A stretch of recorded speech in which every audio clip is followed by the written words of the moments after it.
Friends, आज की date में अगर सबसे ज्यादा किसी में प्रॉब्लम आ रही है वो आ रही है जीएसटीआर 4 में, जो कि एनुअल रिटर्न है फाइनेंशियल ईयर 2021-22 का। और इसमें कई चीजें ऐसी हैं जो रिटर्न फाइलिंग के समय बहुत ज्यादा प्रॉब्लम क्रिएट कर रही हैं। इससे संबंधित ऑलरेडी वीडियो मैंने पहले डाल रखे हैं, लेकिन अब आपको जैसा शो हो रहा होगा मेरे सामने इस तरह की प्रॉब्लम्स बहुत ज्यादा आ रही हैं। लोगों की कॉल्स भी आ रही है, लोगों ने इस बारे में पूछा है कि ये जो प्रॉब्लम आ रही है इसका सोल्यूशन कैसे निकाला जाए।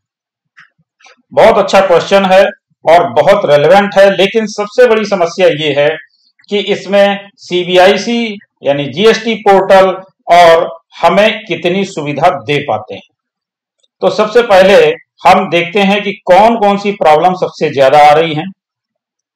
सबसे पहली प्रॉब्लम जो हम देख रहे हैं वो है निगेटिव कैश लायबिलिटी की। ये सबसे ज्यादा आ रही है निगेटिव कैश लायबिलिटी। दूसरा आ रहा है एडजस्टेड इन नेक्स्ट ईयर, यानी जो निगेटिव कैश लायबिलिटी आ रही थी उसको नेक्स्ट ईयर में एडजस्ट किया गया, उनके साथ प्रॉब्लम आ रही है। तीसरी बात है एडवाइजरी की। जो एडवाइजरी है उस पे हम लोग चर्चा करेंगे। इसके बाद लेट फीस की बात आ रही है कि लेट फीस बहुत ज्यादा है। तो देखिए, इसको अंत तक देखिएगा, ये चारों पॉइंट हम लोग डिस्कस करेंगे और उसमें ये भी डिस्कस करेंगे कि इसका सॉल्यूशन हमारे पास क्या अवेलेबल है। देखिए, सबसे पहली बात आती है निगेटिव कैश लायबिलिटी की। अगर हम निगेटिव कैश लायबिलिटी की बात करते हैं तो वो कहां से आई है negative cash liability? Negative cash liability हमारे पास आई है जो पिछले वर्षों का हमने जीएसटीआर 4 फाइल किया है। जब हमने पिछले वर्षों का जीएसटीआर 4 फाइल किया उसमें हमने गलती कर दी टेबल 6 में। कहां गलती कर दी? टेबल 6 में गलती कर दी कि वहां पर हमने अपना टर्नओवर डिस्क्लोज नहीं किया और उस टर्नओवर में ये नहीं बताया कि ये कितने परसेंट का है। मान लीजिए 5 लाख रुपए की हमारी सेल थी तो इसमें 1% था या 5% था या 6% था, ये हमने नहीं बताया और इसका टैक्स कैलकुलेट नहीं हुआ। इसकी वजह से क्योंकि टैक्स ऑलरेडी हमने जमा कर रखा था, CMP 08 फॉर्म जमा कर रखे थे, इसलिए वो हमारे पास निगेटिव कैश लायबिलिटी क्रिएट हो गई।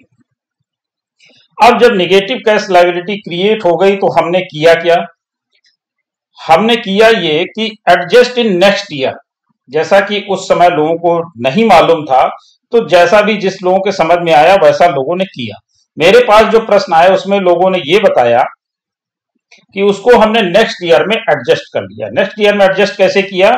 हमने टेबल 6 में उतना अमाउंट इंक्रीज कर दिया जिससे वो हमारा जो निगेटिव कैश लायबिलिटी थी वो समाप्त हो गई। बिल्कुल ठीक। लेकिन इसके संबंध में मैं आपको बता दूं, मैंने पहले भी एक वीडियो अपलोड किया था करीब 9 महीने 10 महीने पहले, जिसमें मैंने बताया था कि निगेटिव कैश लायबिलिटी को कैसे एडजस्ट करना है। जिन लोगों ने वो वीडियो देखी होगी उन्होंने निगेटिव कैश लायबिलिटी बिल्कुल सही की होगी, उन्होंने नेक्स्ट ईयर में इसको एडजस्ट नहीं किया होगा।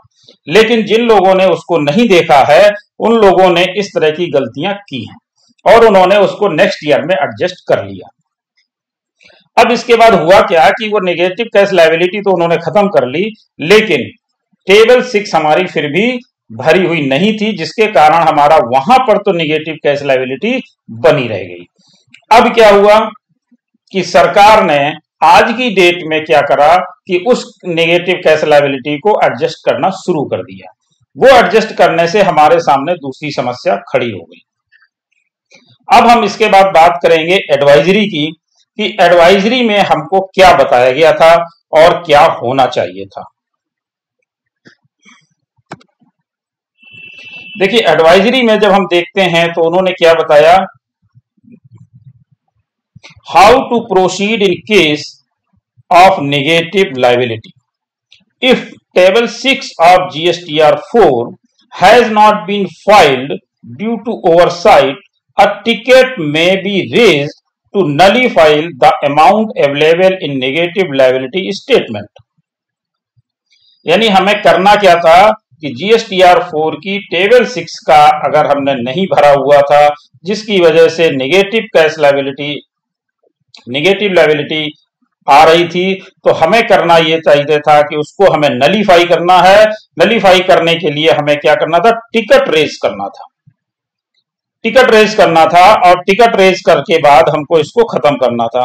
If there is no liability to be paid during the year, the liability paid through form GST CMP 08 shall move to negative liability statement, and the same excess amount can be utilized to pay the liability of future tax periods. तो हमें जितनी हमें CMP 08 के हिसाब से हमें liability पे करनी थी, उतनी छोड़ करके बाकी को हमें यूटिलाइज करना था। उस अमाउंट को हमें यूटिलाइज नहीं करना था। और उसको करना क्या था, उसके लिए हमें रिड्रेसल, यानी कि हमें उसका यहां पर आकर के, जैसा कि मैंने बताया था कि यहां आएंगे grievance redressal portal for GST, और यहां पर आकर के हम अपनी ग्रीवांस देंगे। और वो ग्रीवांस देने के बाद हम उसको एडजस्ट करा पाएंगे। तो जिन लोगों ने इसका प्रयोग किया था उनकी नेगेटिव लायबिलिटी खत्म हो गई थी, पोर्टल ने खुद ब खुद एडजस्ट कर दिया था। अब समस्या ये कि उनकी तो एडजस्ट हो गई, जिन लोगों ने नहीं किया था आगे एडजस्ट किया, वो पोर्टल को नहीं पता कि आपने वो कैसे बढ़ाया, क्यों बढ़ाया। जब उसको नहीं पता है तो वो क्या करेंगे। अच्छा, अब हम करें क्या। अब हमारे पास ऑप्शन ये है कि जो भी हमने किया है, यानी हमने उस नेगेटिव लायबिलिटी को खत्म करने के लिए जो भी तरीका अपनाया था, उस तरीके को हम यहां पर जाके grievance redressal portal for GST पे जाकर के उस तरीके को उनको बताएं और उनको कन्विंस करें कि ये गलती इस कारण से हुई क्योंकि पोर्टल पे ऐसी ऐसी सुविधा उपलब्ध नहीं थी, जिसके कारण हम लोगों ने इस तरीके का इस्तेमाल किया है। और वो ग्रीवांस वहां पर दें, तो आपकी आगे कार्रवाई क्या होनी है वो पोर्टल डिसाइड करेगा। इसके साथ साथ आप यही ग्रीवांस की एक कॉपी अपने ऑफिसर को दें, जो भी आपका ज्यूरिडिक्शनल ऑफिसर है, प्रॉपर ऑफिसर है, उसको एक कॉपी दें, जिससे आप ये तो कह पाएं कि ये गलती का कारण क्या था।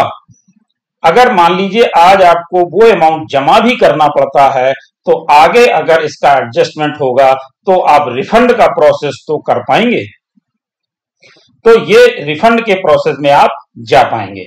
तो मेरा सुझाव ये है कि आप इस तरीके का इस्तेमाल करें और इस तरीके का इस्तेमाल करके इसका लाभ उठाने का प्रयास करें।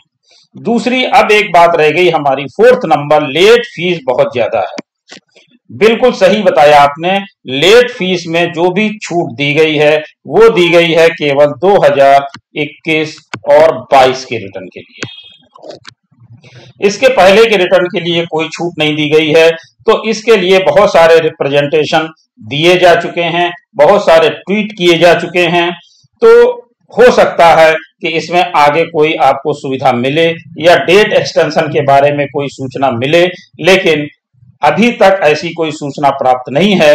जैसे ही इसके संबंध में कोई सूचना मिलती है, सबसे पहले आपको बताया जाएगा और इस पे YouTube पर मैं उसके संबंध में एक वीडियो फटाफट अपलोड करूंगा। लेकिन उससे पहले आपसे एक रिक्वेस्ट कि अगर आपने अभी तक हमारा चैनल सब्सक्राइब नहीं किया है तो अवश्य सब्सक्राइब कर लें, जिससे हमारे अपलोड होने वाले वीडियो आपके पास जल्दी से जल्दी पहुंच सके।